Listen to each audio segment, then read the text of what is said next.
mboka Godempoy azali ko confondre assemblée chrétienne et assemblée provinciale.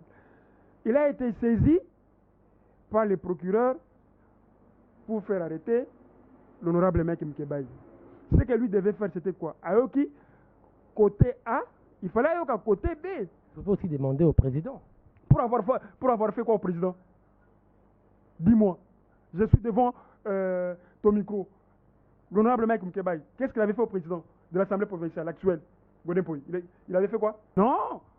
Il a été arrêté injustement. Immunité na balongo lango na ndenge longo banité na ndenge sengelité na kanda na motema et pas moi na mboka Godempoy. Azalaki papa na nga molimo. Azalaki père spirituel na ngai. Alongo papa na molimo. Na sambela ka lisusu kuna te ndeko. Moi je ne peux pas cautionner le mal dans ma vie. Na mboka oyo. Est-ce que Chilombo Félix azali na effectivité à pouvoir? Hein? Azalaki papa na nga molimo. Azalaki père spirituel na ngai. Alongo papa na molimo. Na sambela ka lisusu kuna te ndeko. Moi je ne peux pas cautionner le mal dans ma vie. Mutu moko bako benga prophète ngefa. Ako leka na TV, ako leka na ba YouTube. Ako loba ke mwana mboka make Mkebaï azali ko souffrir makasi bisika azali ako senga lusungi. To tindi mutu te, to mandater mutu te, na ko telemela yango na avec la dernière énergie. Vous pouvez vous poser, on se pose la question, moi et les Congolais, naba journaliste. Comment un président de la République peut se déplacer dans la zone pour poser la première pierre dans l'usine de transformation Maï? Le ministre concerné, je crois, à ITP, le ministre il fallait Bazala. Au lieu de répondre à l'invitation du chef de l'État pour le dépôt de la première pierre à l'usine, et ont répondu à l'invitation de leur maître à Kingakati. Vous trouvez ça normal? Même pas Koyokaye, même pas Koyokaye, au monde ango wapi, au monde ango wapi, ma béni ni moi n'amboka mec Mkebaï sali, balobi ka afingi nani pour d'application. As-tu vu ça où? Mon compte Mboka, a sali ba ordonnance présidentielle to benga oh penda izalaka penda non, c'est le chef de l'État. Donc à la place azalaki hein? Le garant de la nation. La question de savoir. Les services de communication du chef de l'État, vous pouvez faire déplacer un président de la République, entre guillemets. Na esika bongo, botili ici ba tapis rouge botier, makamunyo surtout botier, après bolobi ke te président agoya lisusu te, pour Moussa les silibienté. Qualité. Parce que oh, les immunités, on va enlever. Vous les avez enlevées. Dans l'olenge singalité, vous avez violé les lois du pays. Vous voulez qu'on dise quoi? Voilà, mesdames, messieurs, bonjour. Mbote Nabino Bansabo Kolandabiso à travers le monde. Vous vous demandez, Mouto Akenda, puis désormais, mesdames, messieurs, Jimmy Boyembe que vous avez connu de l'autre côté, Azali Awana Katase 13 TV wapina kopesa wangande ko Julia Kanengo mbote mingi donc Katase TV votre émission le talk oizaka émission et le Belarabino toutes les informations socio-politico-culturelles il y a République démocratique du Congo ndeboko zorango toujours nulle part ailleurs Kakana Katase TV donc voilà comme l'actualité l'exige mesdames et messieurs boyebi que mais c'est toujours objectif, toujours subjectif. Le lobo ma présence est belé il y a actualité par rapport il y a tout le monde qui me conduit Mboka Félix Tshisekedi a inauguré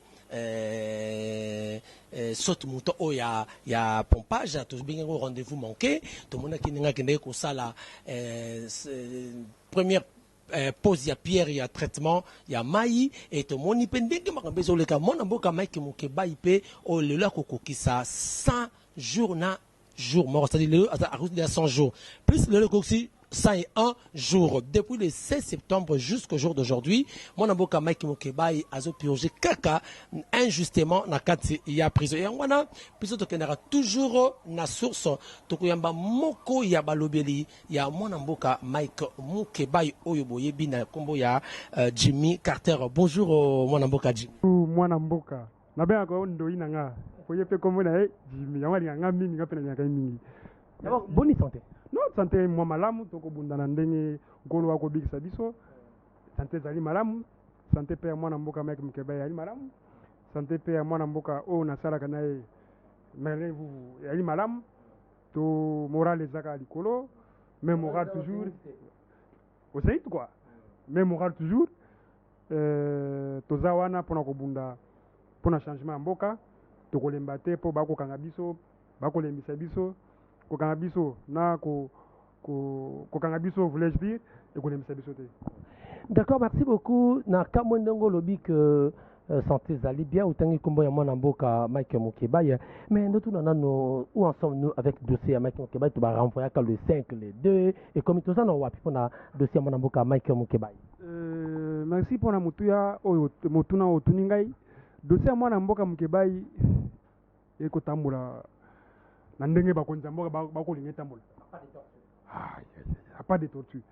J'ai toujours dit avant toute chose que la justice élève une nation. Une nation sans justice juste, permettez-moi la tautologie, est une nation morte. De ce mois, je suis na kolobango na kanda nyonso. Et kotambola na ndenge sécurité. Mwana mboka Mike Mukeba a été arrêté injustement. Mwana mboka Mike Mukeba est là où il est là maintenant en prison par son franc-parler. Namboka oyo ngai na yo toyebi dossier mwana mboka Boteti na assemblée provinciale. Ayaki mopona mi MLC. Mwana mboka wana azalaki lokola mwana mboka Mike Mukeba. Abanda ko telemela mabe abanda ko selema na assemblée provinciale. Oyebi suite na lelo to yesu na été. Lelo mwana mboka Mike Mukeba. Aussi au Mona Wapi. La liste est longue. Aussi au Mona Wapi. La constitution de Mboka Nabiso, article de Kimingai. Un député arrêté pour ses propos, ou bien pour se dire.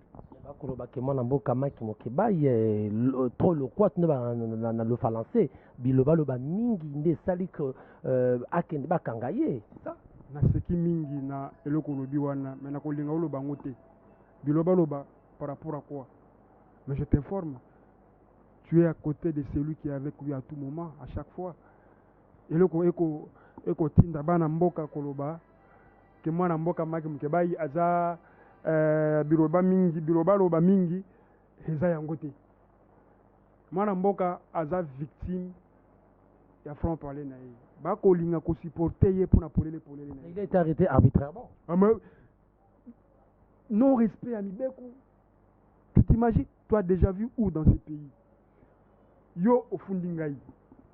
Tant au fundingai. Na justice na biso. Et c'est la justice est salani. Ayo kiyo? Ayo kangai. On a amené une plainte à l'Assemblée provinciale de Kinshasa.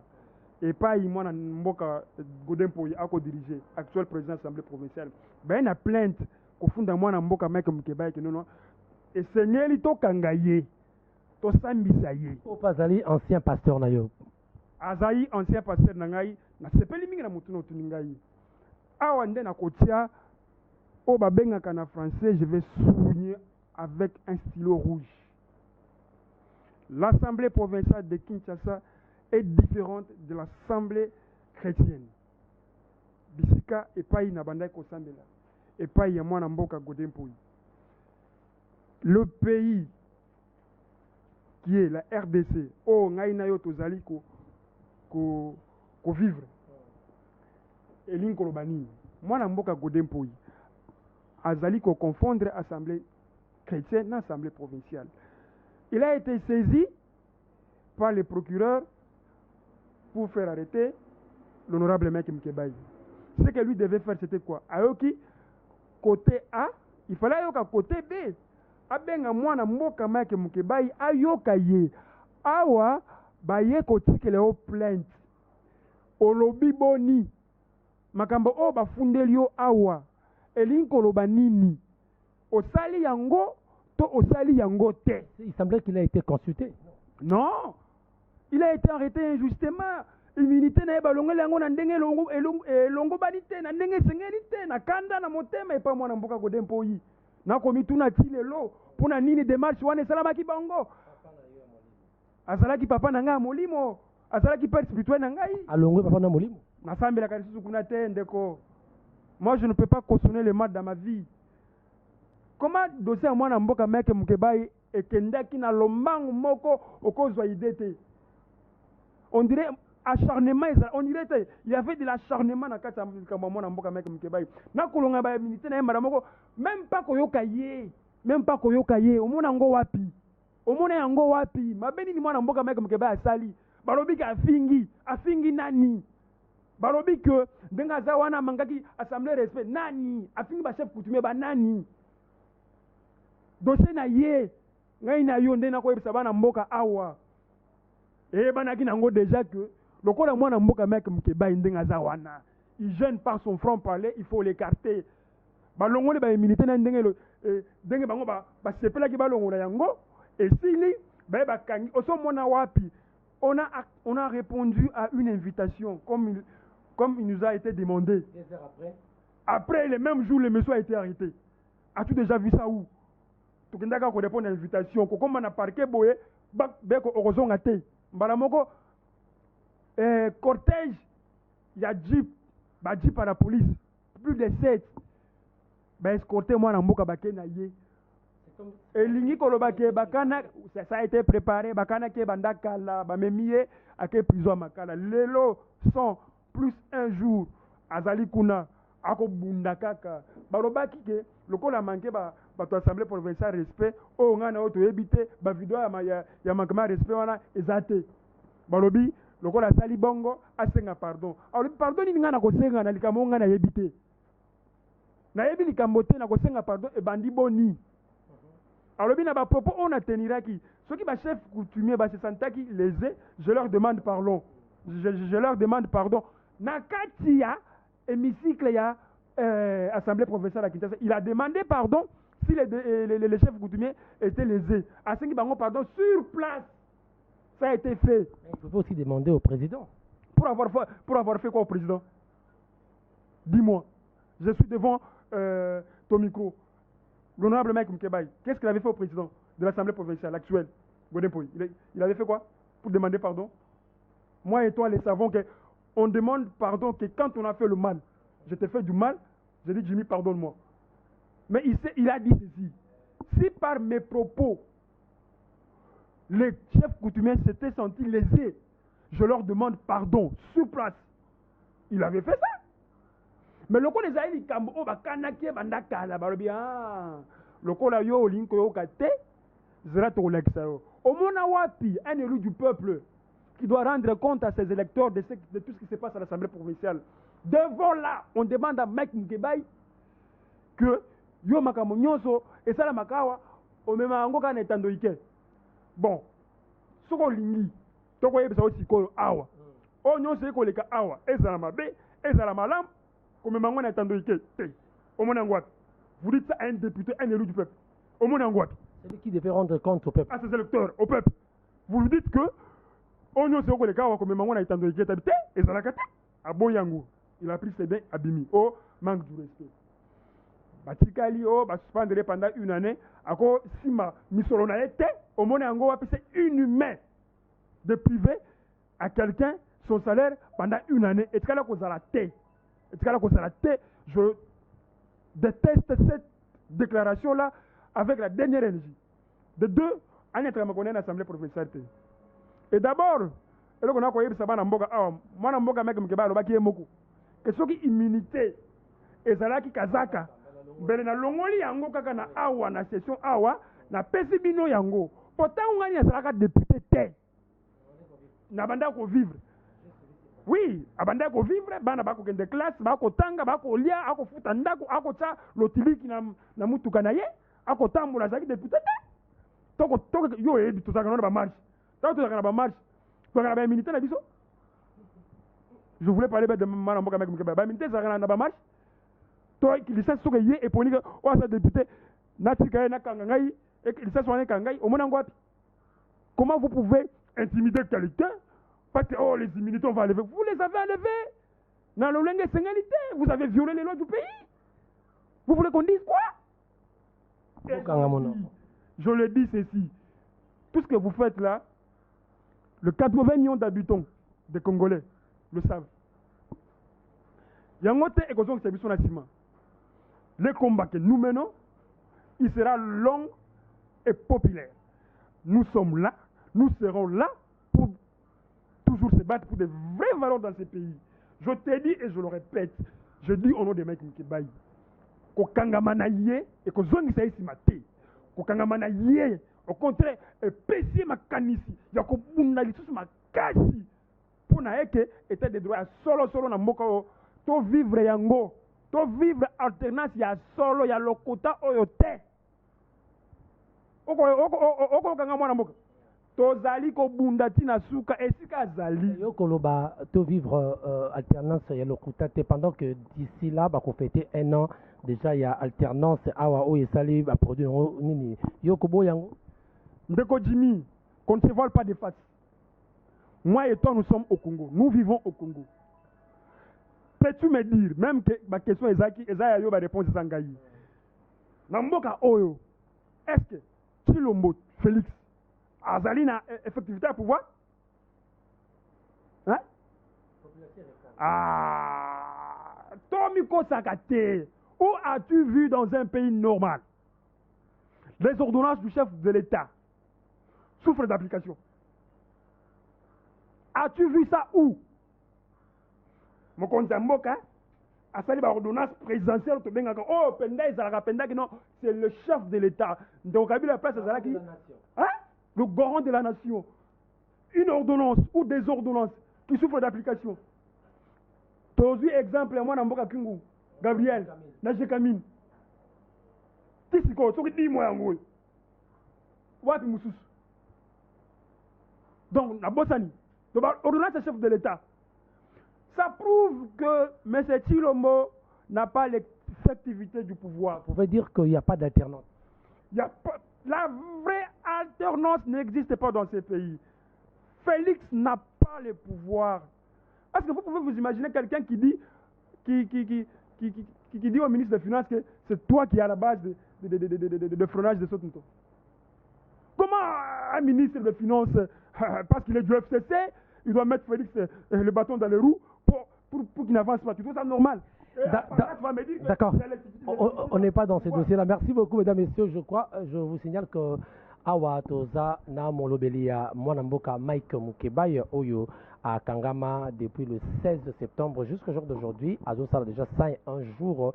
Azo passé en Kuna Nakati à centre pénitentiaire de Kinshasa. Si je peux préciser Makala Awa. Donc voilà quoi. Alors, Mutuna Mokonde Jimmy, yo koloba makambo oyo, mais toyo qui semblerait, je parle au conditionnel, hein, il semblerait que mon amboka Mike Mukeba souffre ma casse, c'est en urgence, pendant aza maladie, santé za malamuté, azole la lisungi, atindi même batu basengele mbongo, pona lisungi na ye, yo kotozuyo zali moko ya balobeli ya Mike Mukeba ya, la bouche autorisée. Olobi mi pona dossier wana. Ndeko Jimmy na koka motema pasi, pona zoka ngo mingi, na yebi ke ndengo zawana makambo na ina loba oyebi yango mwana mboka Mike Mukeba ata mwana batu mibale magla vuvu na ngai magla vuvu azana boloko bakangaki ye mwana mboka Mike Mukeba azana boloko bakangaki ye ngai mutu nazali awa na koyebisa yo nazo yoka ke batu bako senga mbongo na komona ye ke akobela makasi ana posa lisungi na lingi na fongo na ma parenthèse muke o azana lisungi na ye toko boya ngote volontairement toko boya ngote akopesa ndenge motema na etinda pesa mais nako telemena nako oka mutu moko bako benga prophète ngefa ako leka na TV ako leka na ba YouTube ako loba ke mwana mboka Mike Mukeba azali ko souffrir makasi bisika azali ako senga lisungi to tindi mutu te to mandate mutu te nako telemena yango na avec la dernière énergie. Est-ce un Ngefa, qui que ce soit, n'a jamais été mandaté pour ça, n'a bandé les sous. Sauf qui a une volonté de payer ça. Moi, je suis pour la soutenance, moi, je suis ici, Tokobo Yangote. Volontairement, Tokobo Yangote. Nazo kebi seba obako leka na baitando ike bako senga lisumi. À la diaspora congolaise. Total respect à vous. Bo sunga kabiso na musika na Kobo Yangote. Nzamba pambola bino apesa bino sumakasi bosumaka ne bosumaka wana mais bokemba na bato ya lokuta o bako benga bino bako sala ba émission na komba Mike Mukeba ke batindi bango et le kota munene mwana mboka mec Mukebai ngai na ali molobe na nazali awa atindi mutu te amandate mutu te. Bon de kono tangi soka lobi ke asala ngo na bonne foi kaka ba pesi ndo kotangi Ngefa na bonne foi ba pesi mosolo pour que asunga mwana mboka Mike Mukeba ako souffrir na prison mabe mais soki akosala ngo na ndenge longo bani na kotelemela yango te mais façon akosala yango na kondima yango te ba mbongo na ekomaka te ba mbongo na ekomaka te avant que je ne me trompe ekomaka te batindi epete akosala yango na ndenge elongo ba omoni ndenge azosala yango na ndenge elongo bani te mbongo wana batindi ye te bamandate ye te atika moyibi wana eyali bien te batindi ye te soki akosala yango na motema ya kosunga na ndenge esengeli ya bie ya malamu tokobetele maboko mais na ndenge bakotinda mbongo nayoki bakotinda bambongo ebele ekomaka te mais à chaque fois so asali émission il faut asoba o mwana mboka akosufiri makasi mwana mboka meke Mukebai esika azali ana sante malamu okomona mais soki moto ana posa kosunga ye ndenge esengeli na volonté na ye moko asungi ye tokobetele maboko mais kosala ba émission kosenga balisungi mbongo wana ekomaka te ozwaka mbongo wana yo moko oke kolia wana libota na yo na mwasi na yo na bana na yo esili ozongi lisusu oye kotole na kombo mutu mosusu yali mabe yali malamu te ndeko balobi ko oza prophète banga nzambe tika mosala okosala elongo bani na basala nzambe te na tosaka basala nzambe mingi mais soki ozali na makambo na koloba bongola motema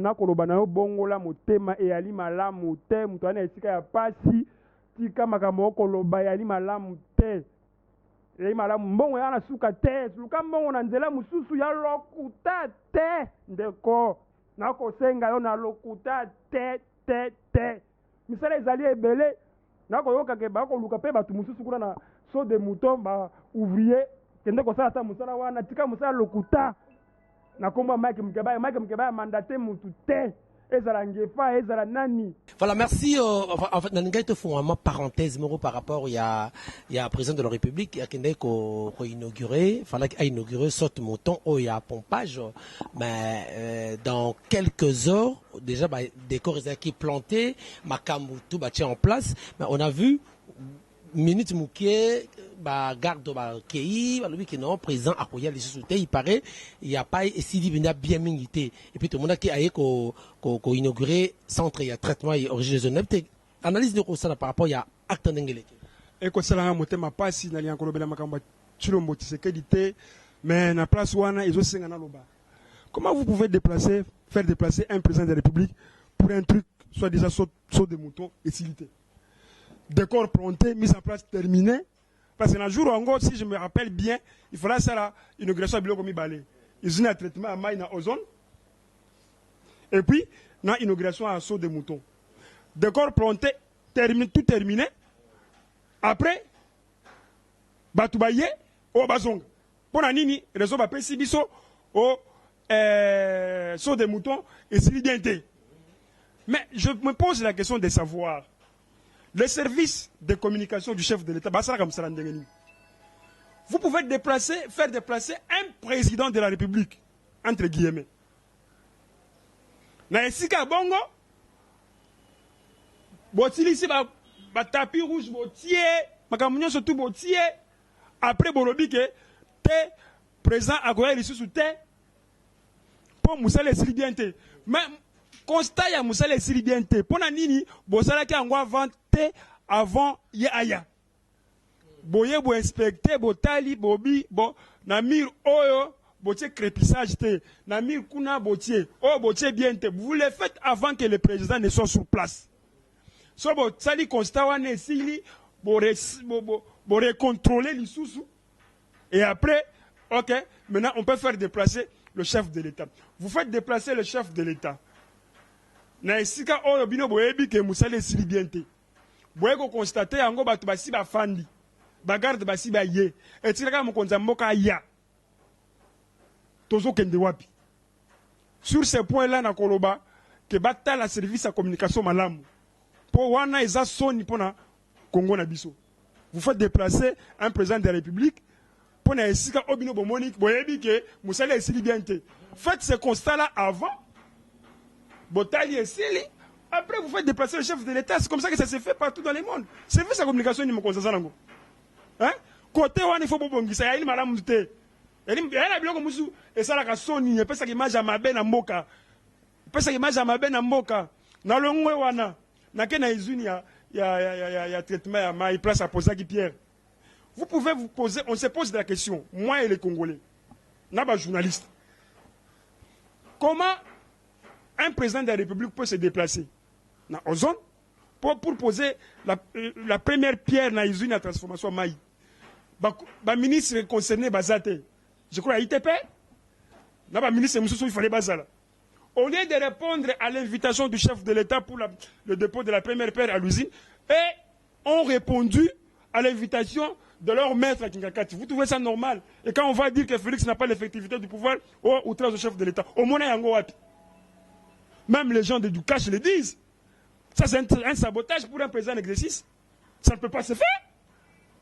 Tout ça, tout le bangote, faut tout le beléango. Pour que prochainement, ma camarade bande la malicouste. Mais comment ça, c'est un sabotage au chef de l'État? Non, il ne faut pas utiliser certains langages sabotage. Peut-être ils étaient empêchés. Hein? Non. Dis-moi maintenant, la question que je te pose, c'est toi qui me poses cette question. À Kingati, ils étaient partis faire quoi? C'est une institution là-bas? Il s'agit d'une institution? Ou bien il y a deux institutions? Une institution présidente de la République Kingakati. Est-ce qu'il va y a le même jour où on a... C'est le même jour! C'est le même jour, tout le monde le sait. Hein? Institution présidente de la République, Azak na Ozone, à Kingakati. C'est une violation des lois du pays. Donc vous répondez à votre maître au lieu de répondre au président de la République. D'accord, merci. Ça, ce n'était qu'une parenthèse, mesdames et messieurs. Je crois que tous chuté.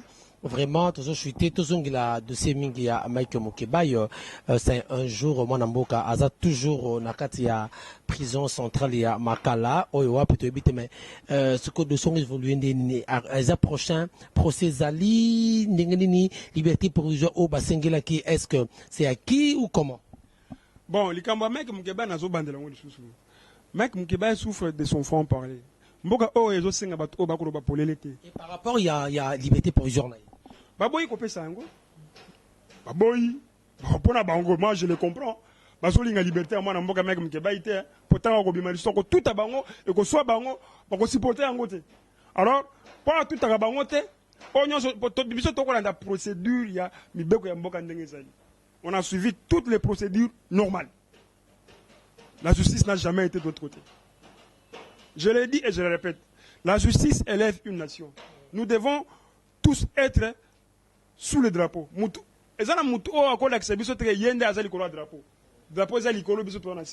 Veut dire, Mibeku après Bisso. Mais, il y a de l'acharnement. Il y a de l'acharnement. Et on a peine à Missou. On peut sur exemple, héritier Watana Balakisa Biso Mutakala. Donc, il a été mutakalisé.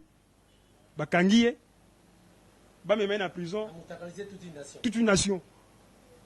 Ba me mène à prison à Makala, au cas de Baluki. Et libération. Yokanzembo. C'est quelle image que vous donnez à la justice congolaise? C'est quelle image? Conseiller chef de l'État. Il a été arrêté pour une affaire que tout le monde connaît bien. Babi Missier. Il est arrêté. Arrêté. Mais Aza malade, il a été transféré pour des soins. Mukeba Azaki malade.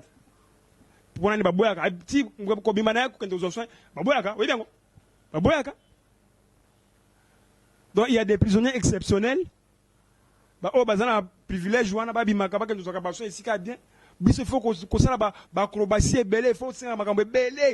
Pourquoi ça? Tout ça pourquoi? Tout ça pourquoi? Parce que la personne de mec Mukebai dérange.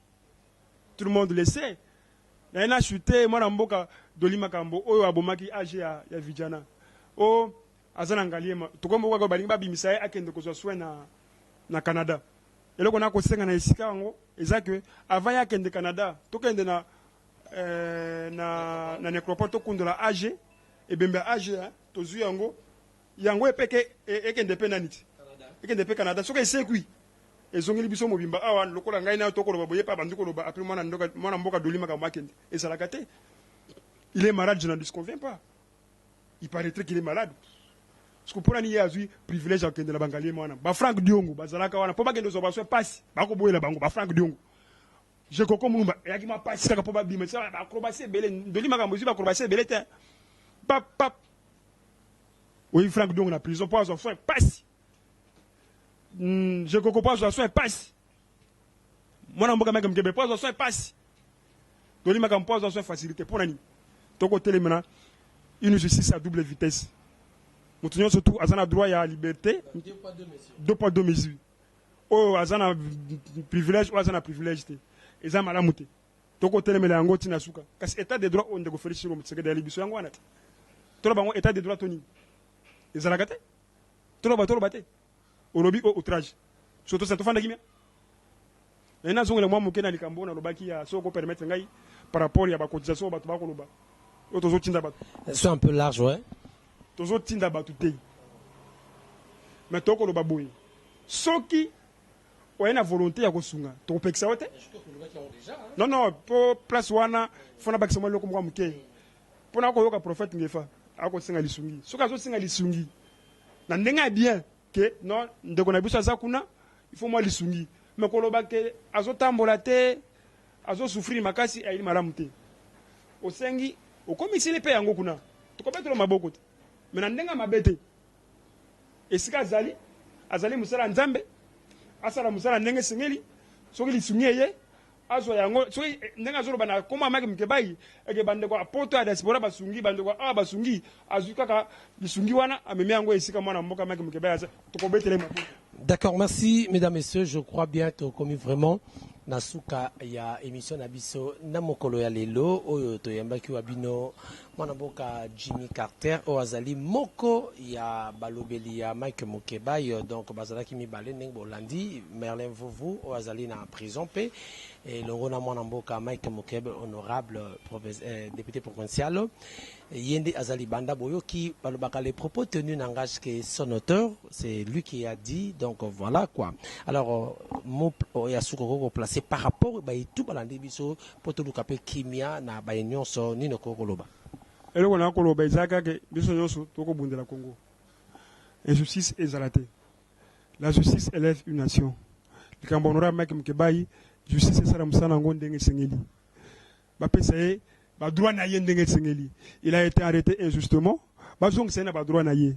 Eloko na ko senga na justice na biso musala esala yango wana. Et puis na ko sukisa na likambo o na yana loba par rapport ya ba lisungi bosala ndenge bolingi ngai pona ba succession na émission na to sala na zana numéro oyo na sala ka WhatsApp c'est le 097 74 34 165 ba succession na bino bokomelinga wana à la diaspora congolaise. Merci pour la soutien au bozo la kisabiso par rapport ya makambo toko sala na Congo toko sala pona batu nyonso na ba wana kati na ba ba libanda numéro na yango wana pona bino batu ya diaspora na batu baza awa okomelinga ka wana toko solola ndenge sengeli.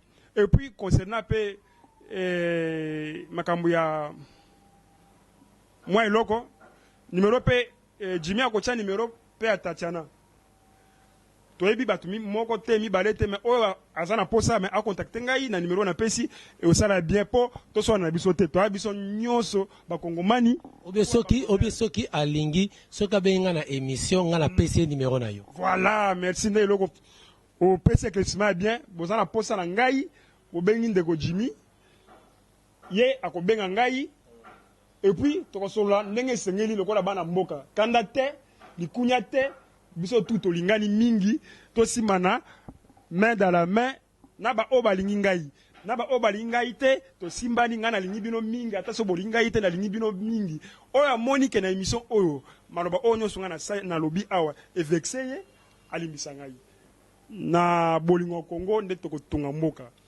na pesi bino mbote na pesi bino longonya mingi na ba o ba soutenir biso na musika esika ya pasi o Mike Mukebai azali na ko ba soutien de par-ci par-là nzamba pambola bino boko continuer kaka bongo et ko encourager pe muto bakangi kuna ke musala ko sala ezana batu o bazwa ngo na valeur. Alors na sukise wana na lingi bino mingi toujours bagarre pona Congo tokokufa. Ok, merci beaucoup, mesdames et messieurs. Je crois que vous avez suivi ma propos Oyo Ndekolabiso. Jimmy Carter a lobby par rapport il y a moi Namboka Mike Mukebay Oyo Azali arrêté injustement depuis le 16 septembre nakati ya prison Makala pe na pesi ba meilleur vœu nangai hein Mike Mukebay honorable na bi kozolanda émission Oyo vraiment moko malamu to yebiki to kokuta na kaka la justice sera faite to kokuta na kaka libanda to kosolola ka to continuer vivre continuer. Merci meilleur vœu bandeko tout bolandi biso ba tout bolandi kolandanga de l'autre côté les longa na za awa l'émission minute de talk na kata kata C13 télévision avec Julia Kanengo nzamba pambolaye. Merci ndeko Bob Ozaki derrière la caméra. Merci bandeko toute la famille Boyembe partout vous vous retrouvez na Sewino. Merci to présenter ba vœu le meilleur na biso to kota 2020 na nko parce que toi bana nzambe on comprendre hein? Bon balabaranini na bonzambe bonzambe na bonzambe lolo efuta donc biso efuta kaka ceux qui n'ont les ébino vos remarques et vos suggestions seront le bienvenu. Merci, on se retrouve prochainement. Ciao.